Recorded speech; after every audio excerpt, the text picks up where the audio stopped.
बहुत साल पहले की बात है कि एक बहादुर शहजादा जिसका नाम सैफ था, घोड़े पर सवार एक बादशाह के महल के पास आया। वो ये देखकर बहुत हैरान हुआ कि सारे मुल्क में हर कोई आदास है। बादशाह कहने लगा, मेरी बेटी मेरी शहजादी मरहबा अचानक गायब हो गई है और उसका कोई सुराग नहीं मिल रहा।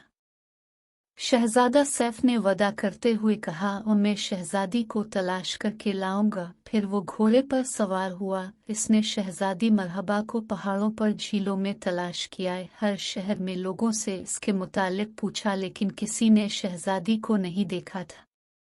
आखिरकार वो एक झोंपड़ी के पास पहुंचा जिसमें एक बूढ़ी औरत रहती थी। उसने शहजादे की बात सुनी तो इससे कहा, अगर तुम मेरे लिए जंगल से लकड़ियां काट दो, झील से पानी ले आओ और मेरे खेत में हल चला दो तो मैं शहजादी को ढूंढने में तुम्हारी मदद करूंगी। शहजादे ने इसका कहा मानते हुए सारे काम कर दिए। तो अभी अंधेरा छा रहा था। इसने शहजादे को एक मोमबत्ती दी और कहा, इस मोमबत्ती को जलाओ तो तुम इस सल्तनत के जर्रे जर्रे को देख सकते हो। शहजादे ने मोमबत्ती की रोशनी में एक बहुत बड़ा सियाह रंग का कला देखा जिसके अंदर शहजादी मरहबा कैद थी। बूढ़ी औरत कहने लगी, ये सियाह घोड़ सवार का जादू का कला है।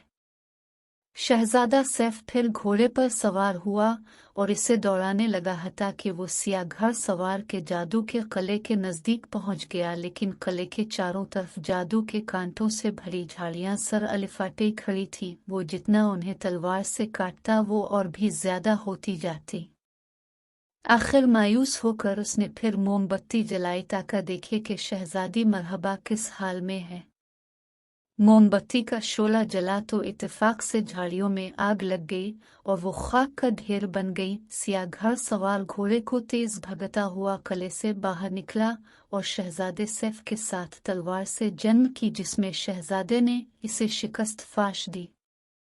लिहाजा बादशाह ने बहादुर शहजादे को अपनी आधी सल्तनत इनाम में दी और शहजादी मरहबा से इसकी शादी कर दी और फिर वो हंसी खुशी रहने लगे।